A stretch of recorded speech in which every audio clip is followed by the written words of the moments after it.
আমার বিশ্বনবী হিজরত করে যেই দিন মক্কা থেকে মদিনায় চলে যাবেন, ঘটনা বলবো না, আমি বুঝাবো আল্লাহ কেমনে বাঁচাবেন 4 গুণ থাকলে, এটাই আমার মূল বিষয়।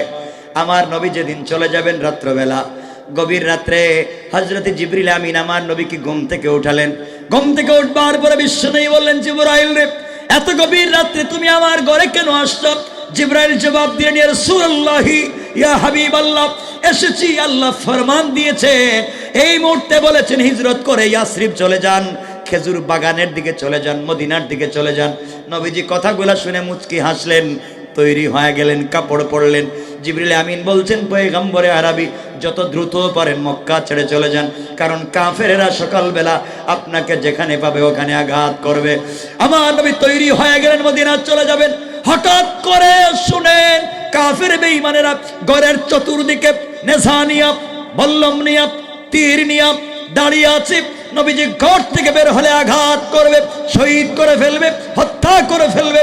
আমার নবীজি আল্লাহকে ডাক দিয়ে বলছেন, আল্লাহ তাআলা আপনি আমাকে বললেন হিজরত করবার জন্য, আমি রাত্রবেলা ঘর থেকে বের হব, কিন্তু আল্লাহ তাআলা আমার ঘরের চতুর্দিকে কাফেরেরা দাঁড়িয়ে আছে, নেজানিয়া তরবারি নিয়ে, বল্লম নিয়া, ঘর থেকে বের হলে আঘাত করবে, মেরে ফেলবে, কোথায় যাব?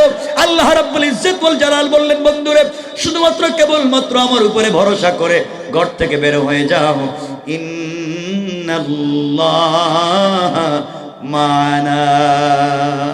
ঘর থেকে বের হওয়ার দায়িত্ব তোমার, আর কাফেরের চোখ থেকে হেফাজতের জিম্মাদার স্বয়ং আমি আল্লাহ।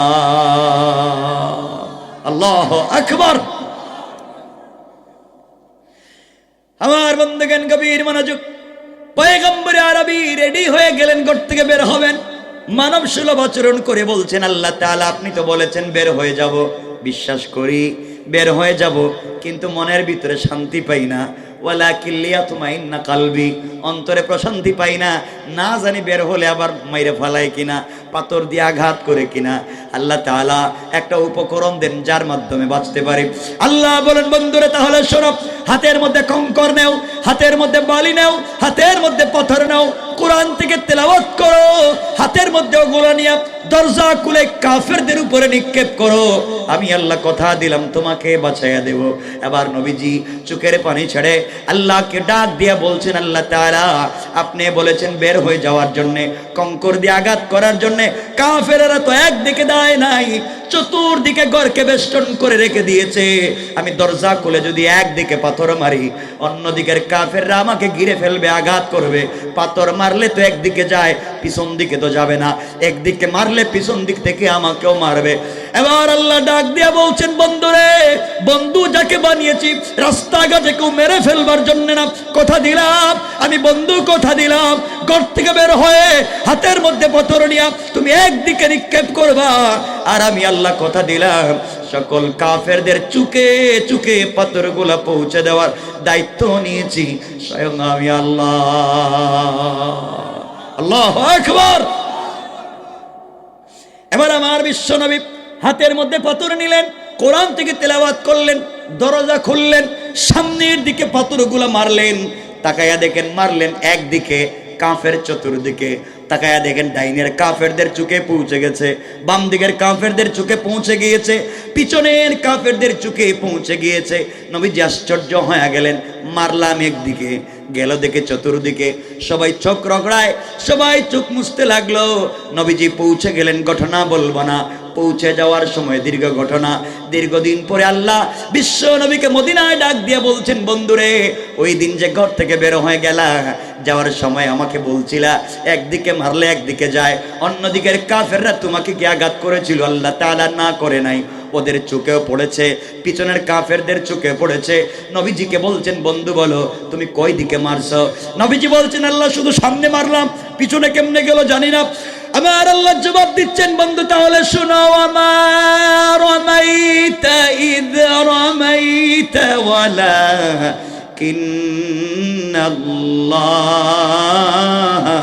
রামা। বন্ধুরে, তুমি পাথর নিক্ষেপ করে মনে করেছো তোমার হাত, না না, যখন আমি আল্লাহর উপরে ভরসা করে ঈমান এনে নেকামল করে সত্যের পথে থেকে জালেমের জুলুমে ধৈর্য ধারণ করে কোরআন থেকে তিলাওয়াত করে সামনে যখন নিক্ষেপ করেছো, তোমার হাত থাকে নাই, ওটা আমি আল্লাহর কুদরতের হাত হয়ে গিয়েছে। আর আমি আল্লাহ আমার হাত দিয়া সকল কাফেরদের চোখে চোখে পৌঁছে দিয়েছে। কোন সুবহানাল্লাহ, আল্লাহু আকবার। ঈমান আছে আপনাদের? ঈমান আছে? ঈমান আছে? আছে ভাই, আছে। আমি তো বুঝি কেমন আছে আর নাই।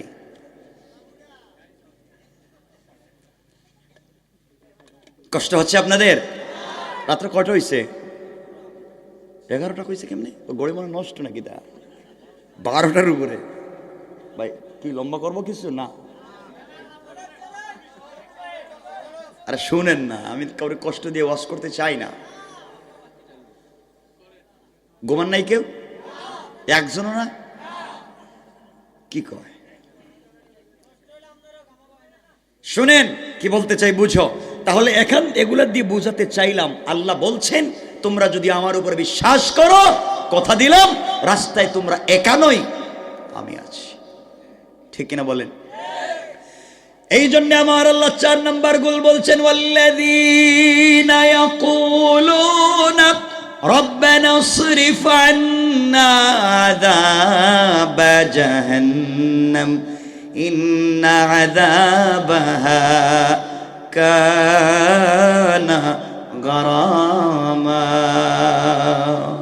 আল্লাহ বলছেন, গোলামরে সাকারাত শুরু হয়ে যাওয়ার আগে, গারগারা শুরু হয়ে যাওয়ার আগে, কবরে চলে যাওয়ার আগে, মালাকুল মউত পৌঁছে যাওয়ার আগে আমার যে গোলাম গোটা জিন্দেগির গুনার জন্য আমি আল্লাহর দরবারে তওবা করবে, তার গুনাহ আসমান জমিন যদি ভরে যায়, আরশ কুরসি লৌহ কলম পর্যন্ত যদি গুনায় ভরে যায়, এমন কোন গুনাহগার গোলাম আমি আল্লাহর কাছে ক্ষমা চাই।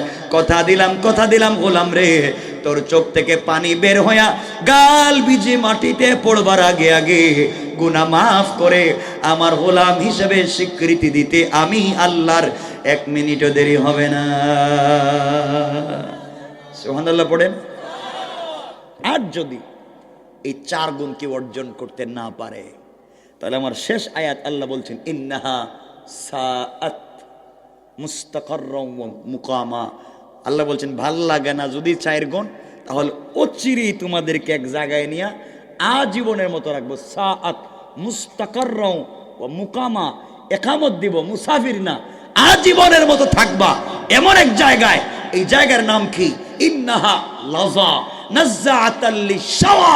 এমন একটা জায়গায় দিব যেখানে চামড়া, হাড্ডি, গোশত চলে ছাইখার হয়ে যাবে, রূহ চলবে না।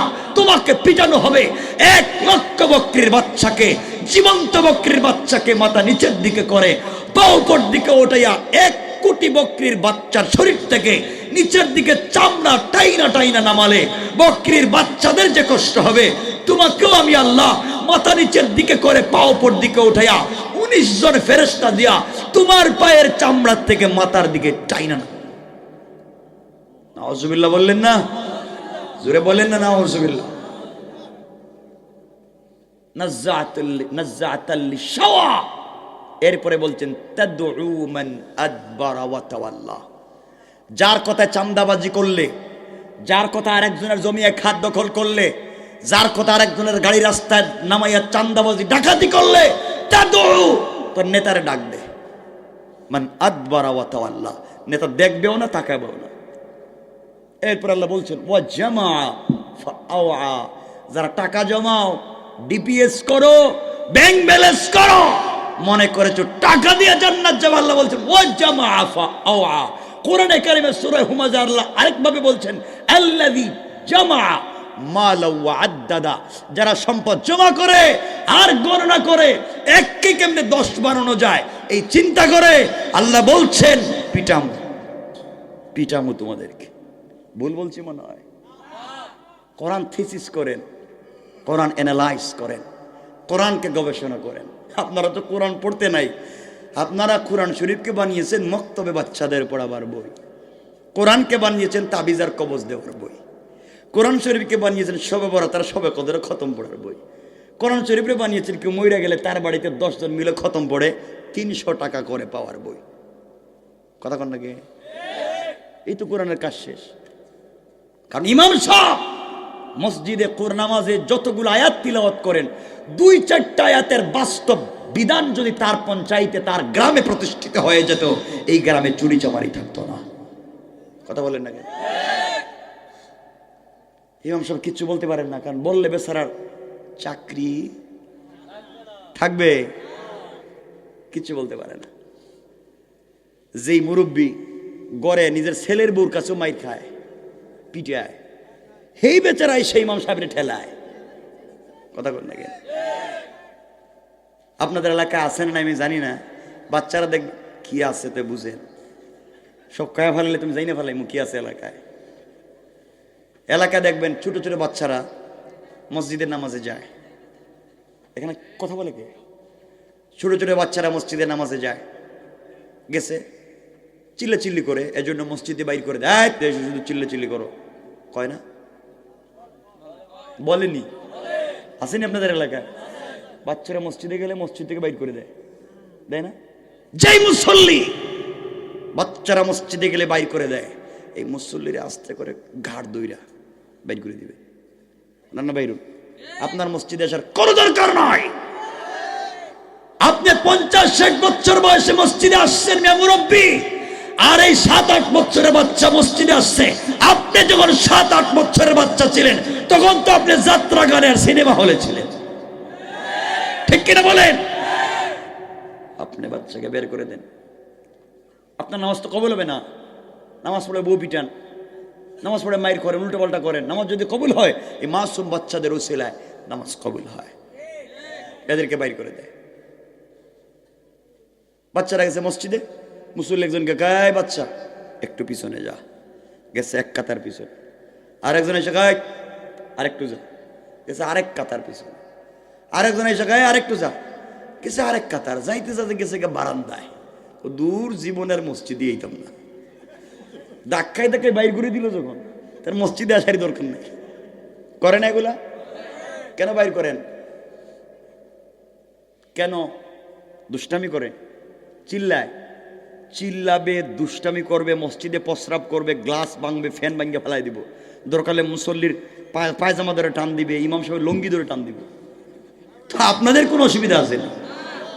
আল্লাহর তো কোনো অসুবিধা নাই, ইসলামের কোনো অসুবিধা নাই। ইসলামের সৌন্দর্য, বাচ্চারা দৌড়াদৌড়ি করবে মসজিদে। সুবহানাল্লাহ বলেন। এগুলা বলতে তো আলোচনা লম্বা হয়ে যায়। রসুলের পাক সেজদায়, হযরত হাসান রসুলের কাঁদে কাঁদে কাঁদে উঠে বসে রইস, রসুল সেজদায় 1-2 মিনিট না, আধা ঘন্টা রসুল সেজদায়। আর হাসান কাঁদে উঠে রসুলের লম্বা চুল দইরা 2 পা নামায় ঘুরা দৌড়। রসুল তো নামাজের সেজদায়, মুসল্লিরা পিছনে। আর মুসল্লিকে আপনার মতো সলিমুল কলিমুদ্দিন আর কুদুমিয়া না, মুসল্লি হযরত আবু বকর, ওমর, উসমান, আলী, তালহা, জুবাইর, হানজালা, খালিদ ইবনে ওয়ালিদ, জাফর, তালহা, তারা রাসূলের পিছনে নামাজ পড়তেছেন।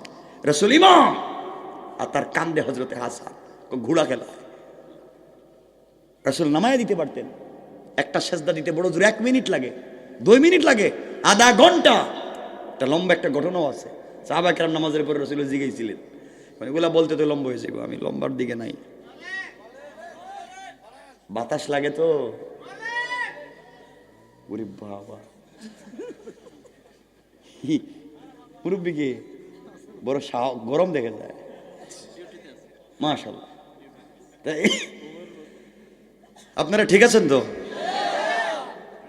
যে কি সব ভালো আছেন তো? আচ্ছা, আমরা লম্বা করবো না বেশি। আচ্ছা, যাই হোক, আমরা সামনের দিকে যাই। গুণ বলছি কয়টা? এটা হলো কোরআনের কথা, যেহেতু তাফসিরুল কোরআন, এজন্য আমি হাদিসের দিকে যাচ্ছি না। হাদিসের সেম আরো 4টা গুণ রাসূল বলেছেন। 4টা গুণ বলে বলছেন, কোরআনের 4টা গুণ যারা মানবে, পাশাপাশি হাদিসেরও 4টা গুণ মানবে, কয়টা হবে? রাসূল বলছেন, ফা দাখালাল জান্নাতা বিসালাম, মরলেই দারুস সালাম নামে একটা জান্নাত আছে, যেই জান্নাতে জান্নাতীরা থাকবে বসা, আল্লাহ থাকবেন দাঁড়ানো, ওই জান্নাতে আল্লাহ পৌঁছে দিবেন। বুঝতেছেন? যে জান্নাতে আল্লাহ দাঁড়ানো, বান্দা বসা, বান্দা বসে আছে, জবরদস্ত ইয়াকত মণি মুক্তা পাথর দিয়ে তৈরি করা এক একটা চেয়ার, জমিন থেকে আসমান পর্যন্ত উঁচা। এই চেয়ারে বান্দা বসে রয়েছে আর আল্লাহ দাঁড়াই আছেন। দাঁড়াইয়া দাঁড়াইয়া নিজে আল্লাহ তার গোলামকে সালাম দিবেন, সালাম সালাম। আল্লাহু আকবার বললেন না? আল্লাহ আল্লাহ দিবেন নিজে সালাম। কি বুঝলেন আপনারা? কত লম্বা আলোচনা এদিকে আমার বন্ধুগণ। এই জন্য এই চারের সাথে আরো 4টা গুণ লাগবে হাদিসের। যাই হোক, আমরা সুযোগ মতো, যদি সুযোগ হয় তাহলে এই 4-এর দিকে যাব। আমরা সুযোগ করে যাব, আমরা আলোচনার দিকে যাই। আমার বন্ধুগণ, গুণ বলছি কয়টা? কোরআনের কয়টা? 1 নম্বর অহংকার করা, 2 নম্বর গালি দেওয়া, 3 নম্বর রুকু সেজদা কার পায়ে, 4 নম্বর তওবা করব কার কাছে? আল্লাহর কাছে। আমার বন্ধুগণ, এই যদি হয় আমাদের অবস্থা, তাহলে আল্লাহর কাছে তওবা করতে হলে আল্লাহকে চিনতে হবে। আল্লাহকে আজকে আমরা চিনি না। এখানে বহুত আছেন আল্লাহরে চিনেন না। কি চিনেন আল্লাহরে? আল্লাহ বলছে হাইয়া আলাল ফালাহ, আয় মসজিদে কল্যাণের দিকে, আয় আমার কাছে। আমার টাইম নাই, ব্যস্ত। ও যুবক, আয় না মসজিদে, ব্যস্ত। আসো না তাফসিরে, ব্যস্ত। আসো না দ্বীনের দাওয়াত দেই, ব্যস্ত। আসো না ইসলামী আন্দোলন করি, ব্যস্ত। আরে বুকা, তোমাকে বললেই বলো ব্যস্ত আর ব্যস্ত। তুমি জানো না তোমার চাইতে বেশি ব্যস্ত আজরাইল তোমাকে নিয়ে। তুমি দুনিয়া নিয়ে ব্যস্ত, আজরাইল খুঁজে তোমারে খুঁজে।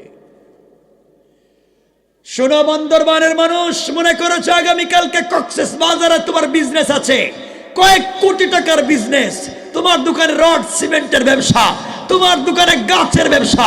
আগামীকালকে কয়েকটা পার্টি আসবে, কয়েক লক্ষ টাকার বিজনেস হবে। এগুলা চিন্তা করে তুমি রাত্রেবেলা ঘুমাইছ।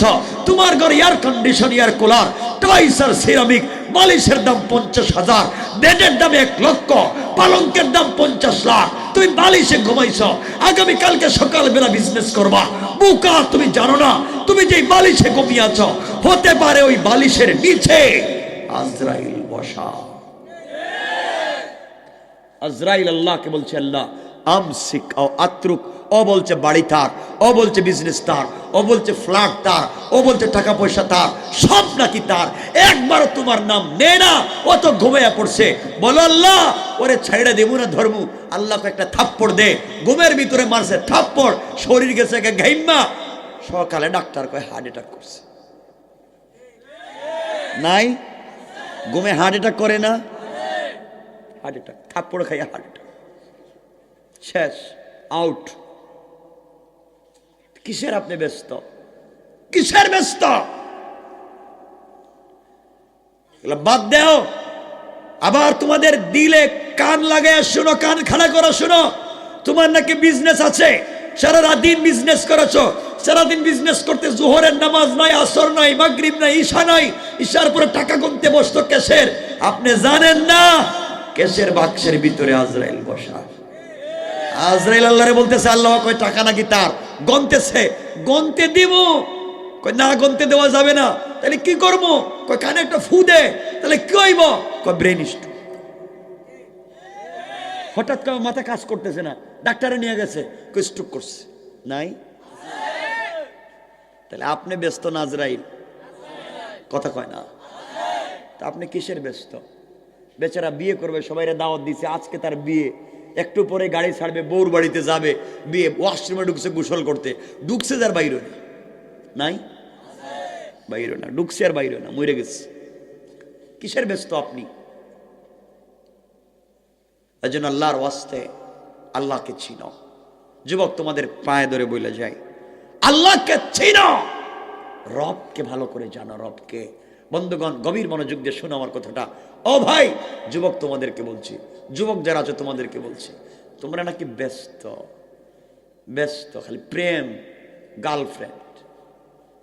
শোনো কি বলতে চাই, তোমরাও প্রেমিক, আমিও প্রেমিক, আমিও প্রেম করি। তোমরা যে প্রেম করো ওটা তো বুয়া প্রেম।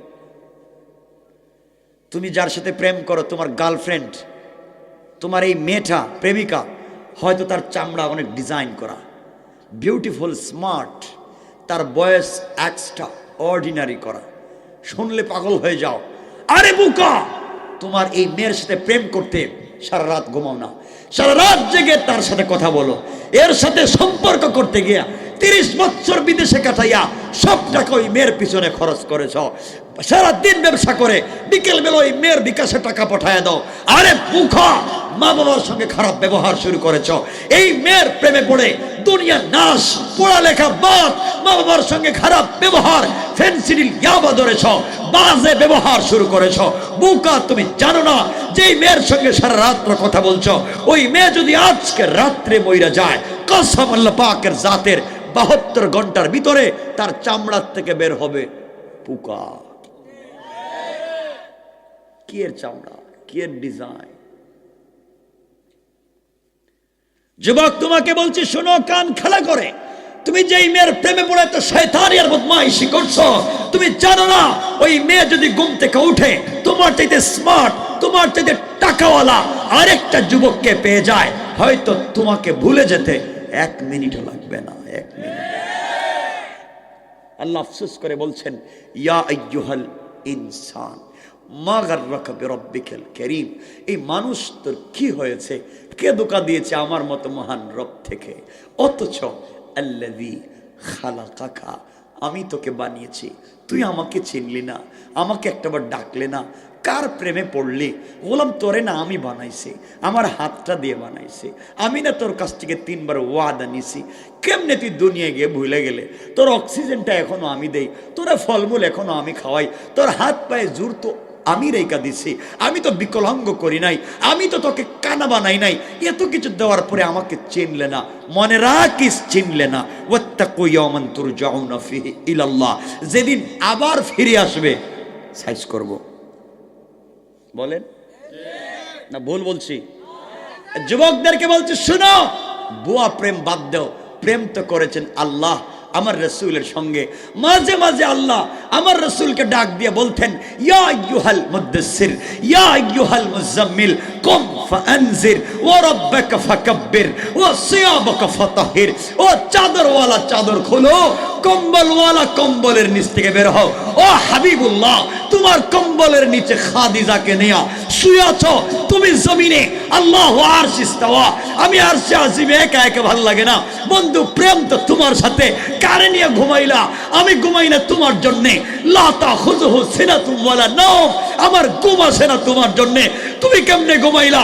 কম্বল খুলো, খাদিজাকে রাইখা দাও, ফাতিমাকে আরেক জায়গায় শোয়া দাও, একটাবার ঘুম থেকে উঠো, সিজদায় পড়ে রবকে ডাক দাও। কথা দিলাম বন্ধু, আরশে আজিমে থাকবো না, সাথে সাথে তোমার ঘরের দরজায় হাজির হয়ে যাবো।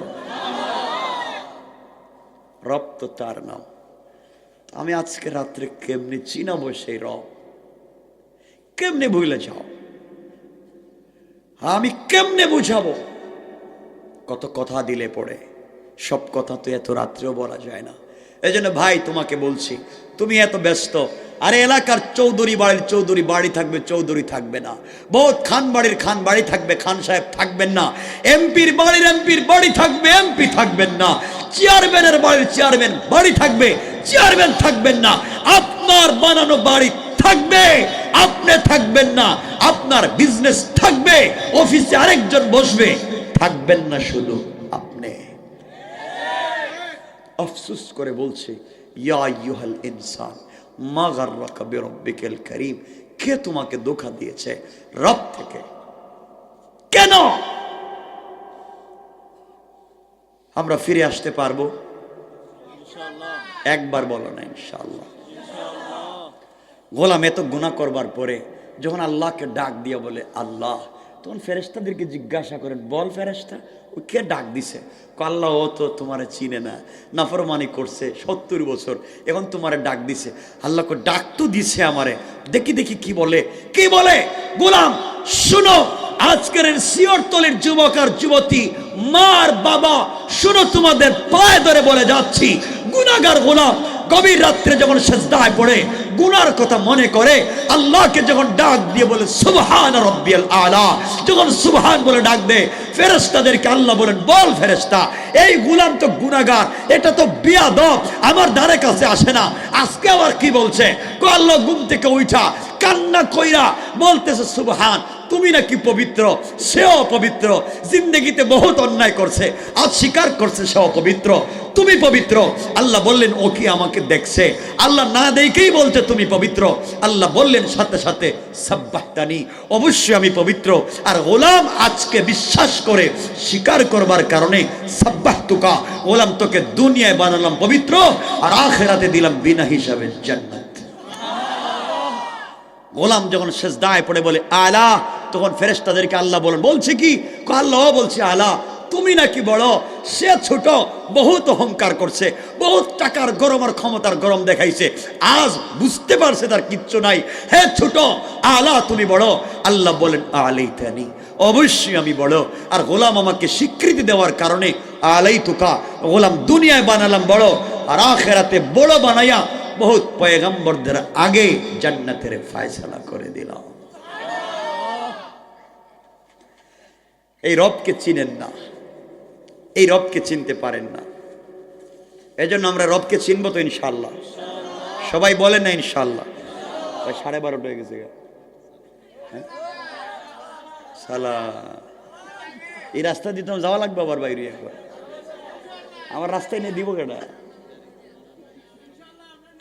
ও বাবা, কোত্থেকে কথা কয় এগুলা? কষ্ট হচ্ছে না আপনাদের?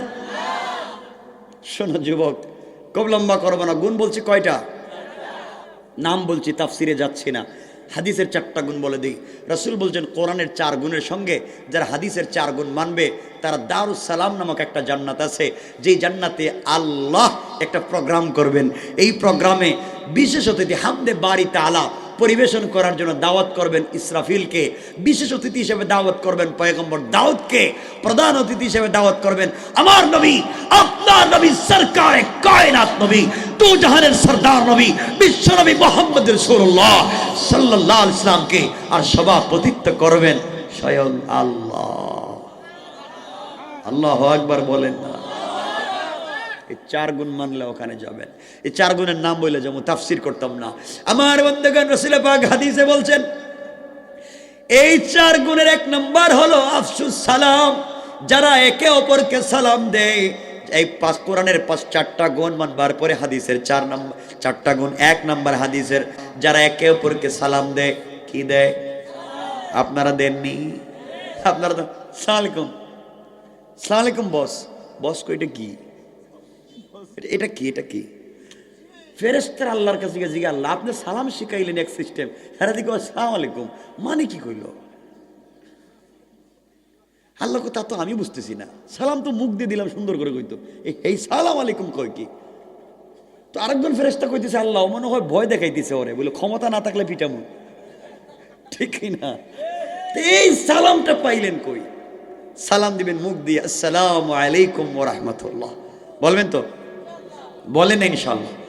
যারে পাইবেন তারে সালাম দিবেন, যারে পাইবেন মুসলিম তাকে কি দিবেন?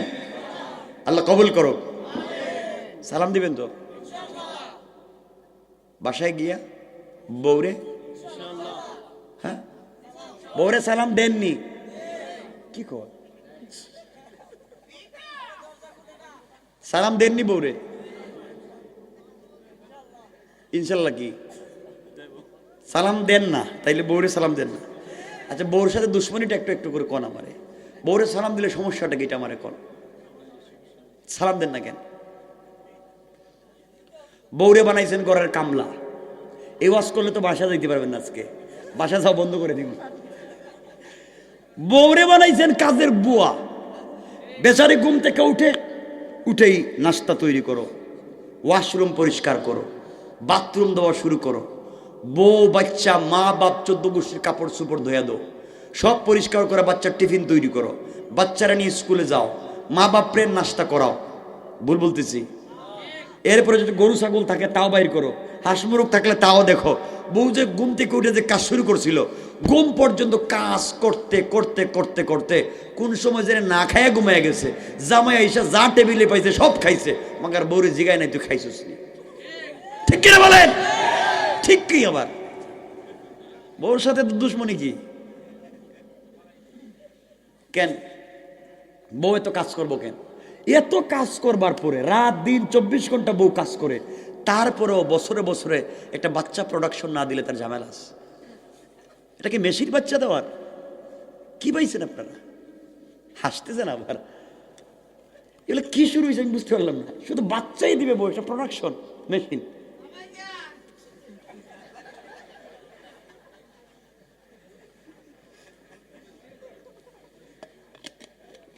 করবেন না, এগুলো করবেন না, কারোর সাথে খারাপ ব্যবহার করবেন না। শোনেন, এরপরে এত কাজ করার পরে বউ সব রান্না কইরা মাছ গুস্ত যা আছে সব দিয়ে দিছে। এরপরও স্বামী কইতেছে, কইরে মাছ আনলাম 2টা, মাথা তুই কয়টা খাওয়াইলে? কই 2টাই তো খাওয়াইছি। কই আরেকটা গেল কই? 2টা খাই, আরেকটা কই খাইতো? এগুলো বাদ দেন, স্ত্রীকে সম্মান দিতে শিখুন। বউকে দিয়ে যে তো কাজ করান ইসলামে নাই। কই পাইছেন যে বউ আপনার রান্না করে খাওয়াইব, বউ আপনার ঘর ঝাড়ু দিয়ে দিব, বউ আপনার যে মশারির হুক এটা লাগাই দিব? এটা তো হাদিসে নাই। কেন এত কাজ করান?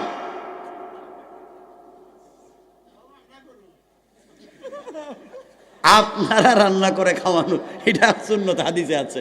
রাসূলে পাক মসজিদে নববীর মুতাওয়াল্লি, মসজিদে নববীর ইমাম, মসজিদে নববীর খতিব, মাদ্রাসায় দারুল আরকামের প্রিন্সিপাল, মাদ্রাসায় দারুস সুফার প্রিন্সিপাল, মদিনা নামক রাষ্ট্রের প্রেসিডেন্ট, যুদ্ধের ময়দানের সেনাপতি, এত দায়িত্ব পালন করবার পরে মদিনা নামক বাজারের সবথেকে বড় বিজনেস ম্যাগনেট, এত কিচ্ছু করার পরেও ঘরে আইসা স্ত্রীর রান্নায় সহযোগিতা করেন নাই? করেন নাই? আপনি করেন না কেন? মাঝে মাঝে বউর রান্না করে দিবেন, কাপড় ধুয়ে দিবেন। ঠিক ঠিক কিতা কাপড় ধুয়ে দিবেন তো? আরে দিয়েন মাঝে মাঝে। সহযোগিতা করবেন, কাজে সহযোগিতা করবেন।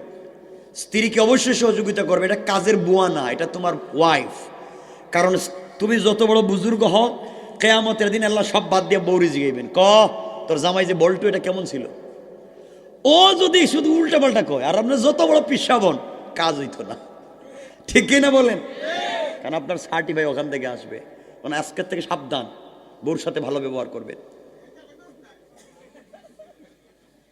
করবেন তো ইনশাল্লাহ?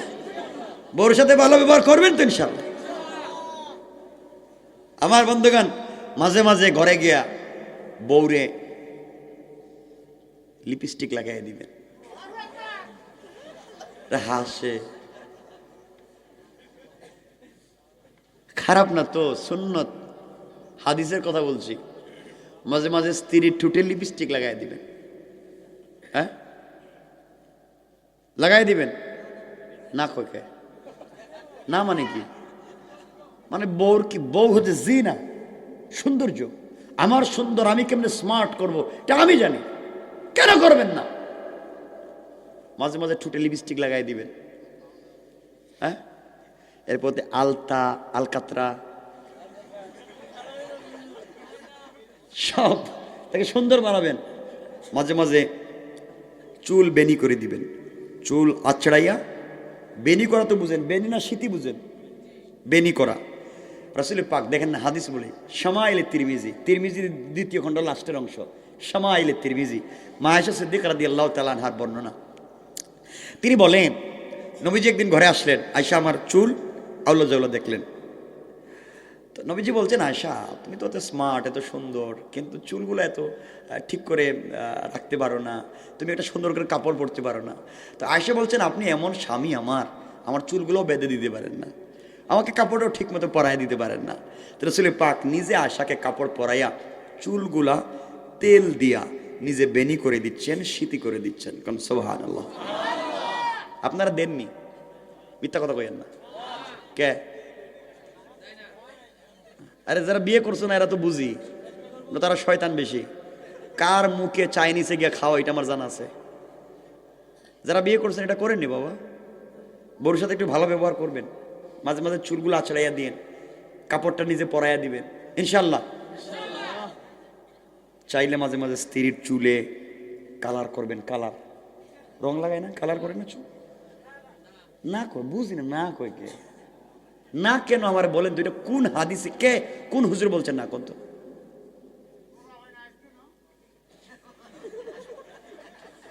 আরে এটা কি টিকটক বানাবার কথা বলছি না। স্ত্রীর চুলে রং দিতে পারবে, বিভিন্ন কালার করতে পারবে, 7-8 কালার করে কোনো আপত্তি নেই, বাট কালো করতে পারবে না। কালো হারাম, খিজাব হারাম। তাইলে তো ইসলামে আল্লাহ রসুল বলতেন যে খিজাব হারাম না, সব বলতেন হারাম, শুধুমাত্র কালোর কথা বলছেন, বাকি রঙের কথা তো বলেন নাই। এগুলো বুঝেন না কেন? শুধু কালো ব্যতীত কোনো রঙের কথা উল্লেখ নেই। এর অর্থ হলো যে কোনো রং লাগাতে পারবে, চুলকে কালারিং করেন, কোনো আপত্তি নেই, বাট এটা কালারিং করে রাস্তায় বের হওয়ার জন্য নয়, শুধু স্বামীর সামনে। ঠিক কিনা বলেন? রাস্তাঘাটে না, নিজের সামনে।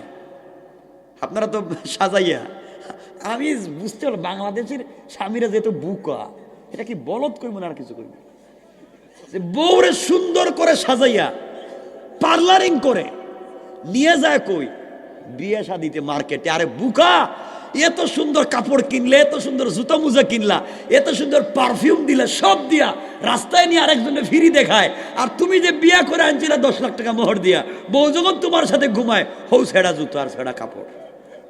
ঠিক কিনা বলেন? সারাদিন যে কাপড় পরে রান্না বান্না করছে, দুয়ার দুর্গন্ধ, গামের দুর্গন্ধ, এটা পরে স্বামীর সাথে শুয়ে রয়েছে। তাহলে সুন্দর কাপড়টা পরে যাইব কই? কিছু বুঝেন না আমার কথা? এগুলা কেন করেন? এখন বুঝতেছি অনেকের কাছে খারাপ লাগতেছে মনে কথা বলে, রাইগা দিব কিন্তু আমি। ভাই, মেয়েরা সামনের চুল কাটা হারাম, পিছনের চুল লম্বা হয়ে গেলে অল্প কাটতে পারে, সমান করতে পারে। সামনের চুল কাটা হারাম, ব্রু প্লাক করা হারাম, আলগা চুল লাগানো হারাম। চুল কম, আলগা একটা লাগাই দিছে, আছে না এগুলো পাওয়া যায় না? আলগা চুল হারাম, ব্রু প্লাক করা হারাম, সামনের চুল কাটা হারাম, পিছনের চুল লম্বা হলে একটু সমান করতে পারে, কোনো আপত্তি নেই, এগুলো হালাল। মাঝে মাঝে স্ত্রীরে প্যান্ট শার্ট পরাই দিবেন। এটা হাসে, কথা তো বুঝবেন কি বলি। যুবক, তোমাদের ভাষায় কথা বলতেছি, তোমাদের মাইন্ড মেমোরি স্ট্রাকচার বুঝে কথা বলতেছি, তোমাদেরকে দিনের প্রতি আকৃষ্ট করবার জন্য বলছি। বুঝো কি বোঝাতে চাই, আমি তোমাদের মতো করে বলছি, তোমাদের ভাই হিসাবে। মাঝে মাঝে প্যান্ট শার্ট, দরকার হলে স্যান্ডু গেঞ্জি। শোনো না কেন বলতেছে, রাস্তাঘাটে না, সব নিজের সামনে। আরে বউ তো তোমার কাপড়, লেবাসুল হুন্না লেবাসুল লাহুম, বউ তো তোমার কাপড়, কেমনে ইউজ করবা এটা তো তুমি জানো।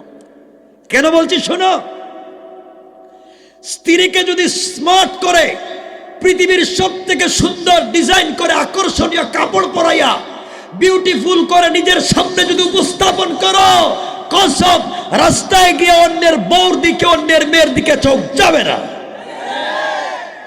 নিজের বউকে ভাল লাগে না, এই জন্য অন্যের বউর দিকে তাকাও। নিজের স্ত্রীকে ভাল লাগে না, আরেকজনের বউর দিকে তাকাও।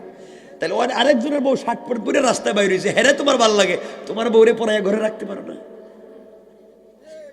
নিজের সামনে রাখো, পাবলিক দেখুক না। বলছি, এই কথাগুলোর ভিতরে কারো কোনো প্রশ্ন আছে? আছে? কালকে সমালোচনা হবে, সমালোচনা করবেন। ওয়াইলুল লিকুল্লি হুমাজাতিল লুমাজা, সামনে এবং পিছনে বদনাম, ওয়াইল, ধ্বংস। যা বলবেন আমাকে বলেন, প্রশ্ন লেখা আমার কাছে বাড়ায় দেন। আরে বলেন নাকি পুলা পাইন কর, শুনেন কথা শুনেন, পুলা পাই সব ভাই। নির্বাচন আছে দেখেন না, পুয়া ছেলেও কয় আমার ভাইয়ের চরিত্র তার বাপরে কইতেছে, কয় আমার ভাইয়ের চরিত্র কুত্তার মতো পবিত্র, নামাজ পড়ে না 1 ওয়াক্ত, গাইঞ্জা খায় 5 ওয়াক্ত, ঘুমায় আবার ফজর ওয়াক্ত। ঠিক কে বলে? এগুলো বাদ দিয়ে দিছি লাইনি, বাবা এমনি বিপদে আছে, ভালো হয়ে যাও। যাই হোক, কথার থেকে কথা লম্বা হয়ে যায়। সুতরাং হাদিসের 1 নাম্বার গুণ সালাম। 1 নাম্বার সালাম দিব তো। মাঝে মাঝে বউর হাতের রান্না করা খাবার বলবেন, মাশাআল্লাহ স্ত্রী তোমার হাতের রান্না কি স্বাদ, কি টেস্ট, সব খায়া ফেলাইতে মন চায়। আপনি তো জীবনও বউর হাতের রান্নারে ভালো মনে করেন না, শুধু পাশের বাড়ির বাবির হাতের রান্না কি যে স্বাদ। ঠিক কিনা? সেইটাও কই ঠিক, এগুলো ঠিক করে। এরা তো বউর সাথে বহুত দুশ্মনী দেখি। মহিলারা কি ওয়াজ শুনতেছেনি? আছে তো, বাড়িতে যান, আজকে খবর আছে, যান আজকে। এগুলা কি? মাঝে মাঝে বউর হাতের রান্নার টেস্ট বলবেন। আপনার কাছে তো নিজের বউরে ভালো লাগে না, শুধু পাশের বাড়ির বাবির দিকে তাকান। আমার বন্ধুগণ, এই জন্য মাঝে মাঝে স্ত্রীর হাতের রান্নাকে স্বাদ বলবেন। আবার বুঝতে শুই না কই, নাহলে বিপদ আছে। আজকে গেলেন বাসায়, ওয়াজ থেকে গিয়ে দরজা দাঁড়ায় করলেন, বউ কেমন আছো? আসসালামু আলাইকুম ওয়া রাহমাতুল্লাহ। বউ কোরে বাবা, এরকম ভূতে ধরলো আজকে। 30 বছর ঘর করে জীবনে সালাম দিল না, গোড়া এসে ওর বাপ তুলে গালি দেয়, আর আজকে সালাম দেয়। আর কি আজকে পামটাম দিতেছে নাকি? এরপরে টেবিলে ছিল খাবার, সব খাইয়া বলেন, বউ তোমার হাতের রান্না যে কি স্বাদ, মন চাইছে একবারে প্লেট শুদ্ধ ভাঙ্গে খায় বলে। বউ উঠে গেছে রাগ। কি বললেন? বললাম তো তোমার হাতের রান্না খুব স্বাদ হয়েছে। বলবেনই তো, ওয়াজ উপলক্ষে পাশের বাড়ির বাবির কাছ থেকে 1 পেয়ালা গোশত আনছি, এইটাই তোমার জিহ্বায় স্বাদ লাগছে। ধরা খেয়ে যাইবেন, আরো বিপদ হইব। এই জন্য আগে জানবেন রান্নাটা করছে কে। ঠিক আছে তো? তাহলে ঝামেলা আছে ভাই। সব বুঝাই দিলাম, আমার কি ঠেকছি এত বুঝাই দেওয়া? তা কইয়া দিলাম। যাক, পরিবারকে সুন্দর করে দিবেন কে? ঘরকে সুন্দর করেন, স্বামী স্ত্রীর সম্পর্ক ভালো করেন, পরিবার এমনি সুন্দর হয়ে যাব। আর আত্মহত্যা কেউ করা লাগবে না, নিজের মাথায় নিজে পিস্তল ঠেকানো লাগবে না, পরকীয়া প্রেম করা লাগবে না। ঠিক কিনা বলেন? ঘরে শান্তি নেই, এজন্যই তো শান্তি করেন। যাক, এটা আমার সাবজেক্ট না। আমার বন্ধুগণ, 1 নম্বর আফসুস সালাম, 2 নম্বর নবীজি বলেছেন ওয়া আতইমুত তুআম। যার ঘরে খাবার নাই তার ঘরে খাবার পৌঁছে দাও। আপনার ঘরে 10টা আইটেমের খাবার আছে, আপনার প্রতিবেশীর ঘরে 1 বেলার খাবার নাই, আপনার বাচ্চার হাতে দামি দামি জুস চকলেট আছে, ফ্রুটস আছে, বিরিয়ানি আছে, আপনার ছেলে ঘরের বাহিরা নিয়ে বের হয়েছে, প্রতিবেশীর বাচ্চাকে সুযোগ থাকবার পরে আপনি দিলেন না। ওয়া আতইমুত তুআম। সে হিন্দু বৌদ্ধ উপজাতি কি জানবার দরকার নাই, আপনার প্রতিবেশী যে হোক না কেন অবশ্যই তার হক আদায় করবেন। কোন ঠিক কিনা?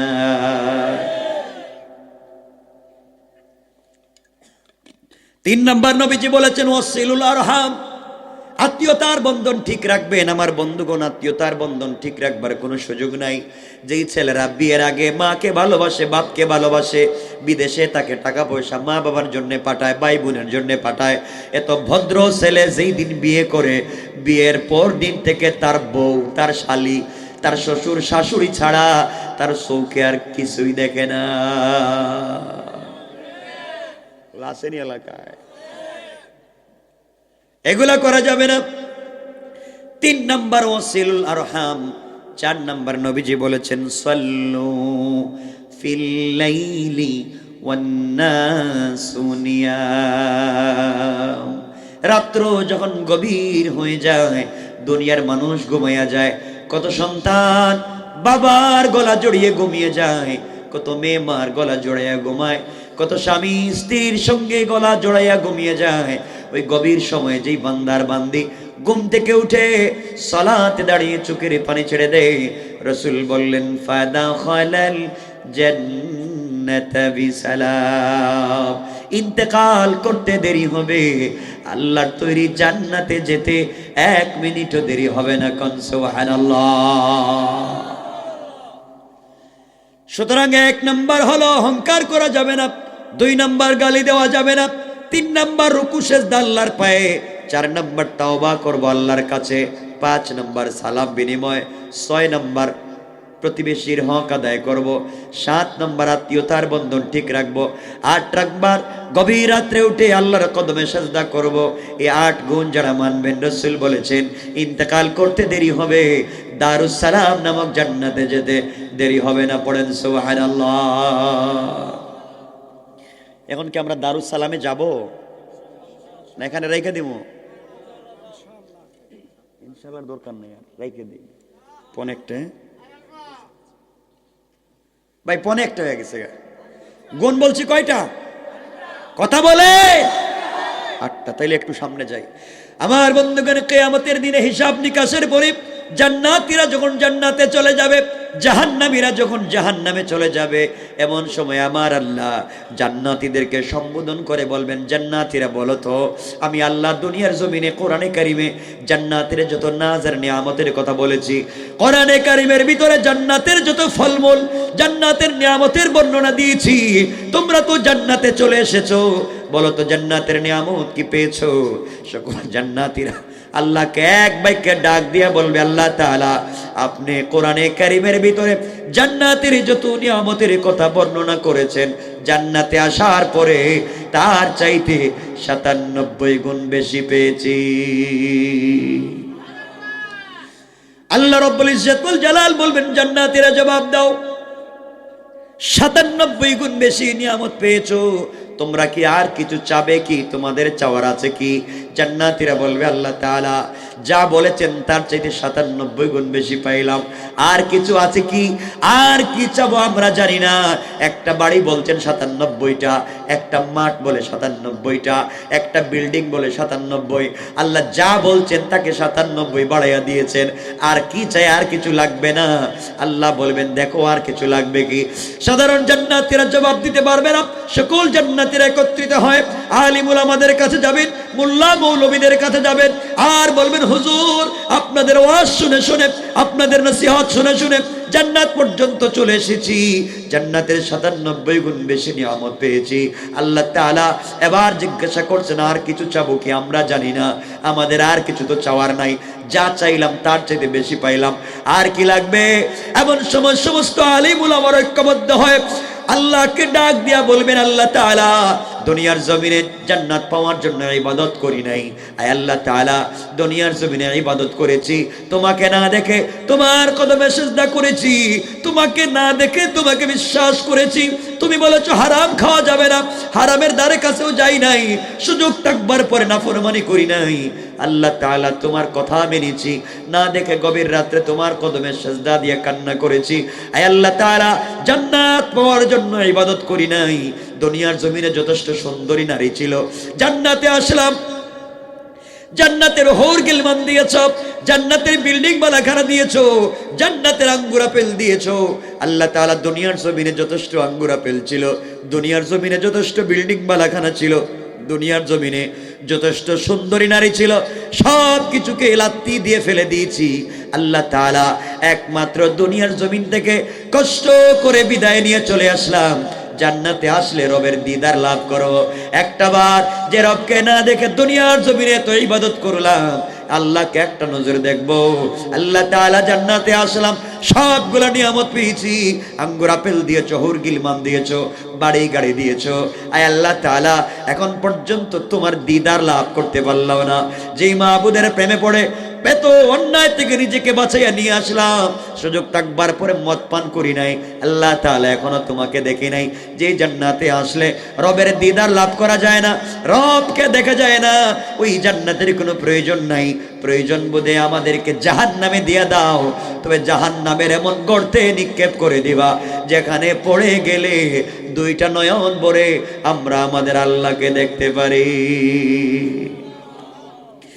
এজন্য আব্দুল কাদের জিলানী রহমাতুল্লাহি আলাইহি আল্লাহকে ডাক দিয়া বলতেন, আল্লাহ তাআলা जन्नतो जहन्नम से या रब किया करो, आरज़ू है कि मैं तुझे देखा करो। আল্লাহ জান্নাত দিয়ে কি করব, নিয়ামত দিয়ে কি করব, আমার মনের একটাই তামান্না তোমার সঙ্গে দেখা করা। আল্লাহ জান্নাতে আসলাম, সব কিছু পাইলাম, এখন পর্যন্ত তোমাকে দেখি নাই, এই জান্নাত দিয়ে কি করব, প্রয়োজনে জাহান্নামে দিয়ে দাও। এবার আল্লাহ জান্নাতের আলিম ওলামাদেরকে ডাক দিয়ে বলবেন, শোনেন আপনারা আজকে অভিমান করে রাগ করে জাহান্নামের কথা বলবেন না, কষ্ট করে আমার সঙ্গে রাগ দেখাবেন না। আপনারা আমি আল্লাহকে দেখেন নাই, আমার জন্য এত কিছু করেছেন, আমি আল্লাহ কথা দিলাম জান্নাতের ভিতরে একটা জান্নাত আছে দারুস সালাম, ওই দারুস সালামে আমি আল্লাহ একটা প্রোগ্রাম করব, ওই প্রোগ্রামে হামদে বারি তাআলা পরিবেশন করার জন্য দাওয়াত করব ইসরাফিলকে, বিশেষ অতিথি হিসেবে দাওয়াত করব পয়গম্বর দাউদকে, প্রধান অতিথি হিসেবে দাওয়াত করব আমার নবী আপনার নবী হাবিবুল্লাহ বিশ্ব নবীকে, সভাপতিত্ব করব স্বয়ং আমি আল্লাহ। আপনারা ওখানে চলে যেতে পারেন, ওই জায়গায় আমি আল্লাহ সরাসরি আপনাদের সঙ্গে দেখা করার ওয়াদা দিলাম। আমার বন্ধুগণ, সংক্ষেপ করে করে বুঝিয়ে দেই। এক পর্যায়ে জান্নাতীরা আপন আপন চেয়ারে বসে আছেন, সুন্দর চেয়ার, হীরা জবরদস্ত ইয়াকুত পাথর দিয়ে তৈরি করা এক একটা চেয়ার, জমিন থেকে আসমান পর্যন্ত উঁচা। জান্নাতুল ফিরদাউস থেকে মিশকে আম্বরের ঢালার স্তূপ এনে প্রোগ্রামের ভিতরে ভেঙ্গে দেওয়া হবে। সারা প্রোগ্রাম জান্নাতুল ফিরদাউসের মিশকে আম্বরের গ্রানে মুখরিত হয়ে যাবে। প্রধান অতিথি বিশ্বনবী বসা, বিশেষ অতিথি বসা, ইসরাফিল হামদে বাড়ি তাআলার জন্য বসা, কোটি কোটি জান্নাতি বসা। সভাপতি এখনো নাই। এমন সময় আল্লাহ রাব্বুল ইজ্জত ওয়াল জালাল জান্নাতের পর্দা সরাইয়া তার জান্নাতি বান্দাদেরকে সালাম দিয়া বলবেন, আসসালামু আলাইকুম ইয়া ইবাদি।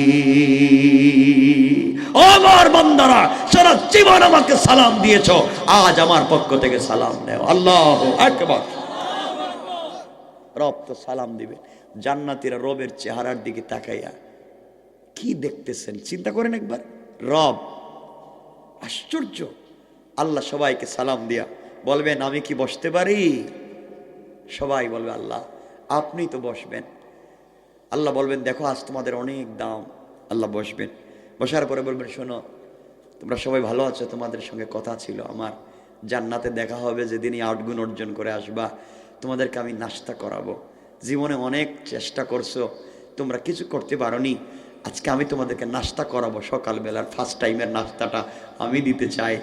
জান্নাতীরা বলবে, আল্লাহ আপনি নাস্তা করালে তো আমাদের আপত্তি নেই, কি খাওয়াবেন?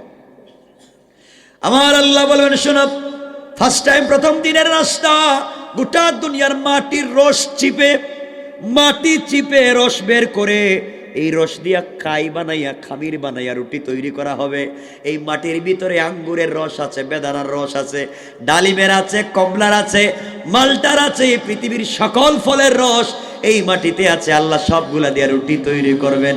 আর পৃথিবীর সকল মাছের কলিজা বোনা করে প্রথম নাস্তা হাজির করবার কথা বলবেন।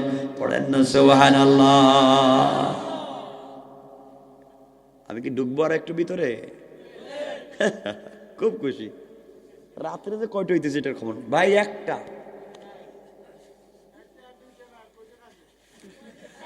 না না, ঠান্ডা বেশি লাগতেছে তো আমার এই যে বুকে। আমি এমনিতেই খুব সহজ সরল চলি, বিভিন্ন ঝামেলায় থাকি। আমার বন্ধুগণ শুনেন, এবার আল্লাহর কাছে জান্নাতীরা বলবে, আল্লাহ আপনি নাস্তা করাইবেন, কোরআন কোনো আপত্তি নেই। আমার বন্ধুগণ এমন সময় আল্লাহ ইসরাফিলকে বলবেন, দাঁড়াইয়া যাও আর আমার হামদে বাড়ি তাআলা পড়ো। ইসরাফিল দাঁড়াইয়া হামদে বাড়ি তাআলা টান দিবে। এদেরকে আমার আল্লাহ হুর গেলমানদেরকে বলবেন, তোমরা কোথায় রে, তাড়াতাড়ি আয়, আমার জান্নাতি বান্দার জন্য নাস্তার ব্যবস্থা কর, কথা বলতে দেরি হবে। হুর আর গেলমান এক একজন জান্নাতীর সামনে ৮০,০০০ খাদেমা, 2 হাতে ১,৬০,০০০ নাস্তার প্লেট নিয়া এক একজন জান্নাতীর সামনে হাজির হয়ে যাবে। পড়েন সুবহানাল্লাহ। কয় প্লেট খাইবেন? একজনের সামনে ১,৬০,০০০ প্লেট। সুবহানাল্লাহ কয় না দেখি, কয়টা খাইবেন? সব? ওরে বাবা, কবি এক্সপার্ট দেখা যায়। আল্লাহ কইবেন, বান্দা সব খা। খাওয়ার পরে যে প্লেট দিছি প্লেট টেবিল সব ভাঙ্গিয়া খায় ফেলা, এগুলো খাবার। সুবহানাল্লাহ বললেন না? জান্নাতীরা নামাজ হতে রেখে দিলাম, এখানে থাকুক, আমার লম্বা হয়ে যাচ্ছে। আমার জন্য দোয়া চাই, আপনাদের জন্য দোয়া।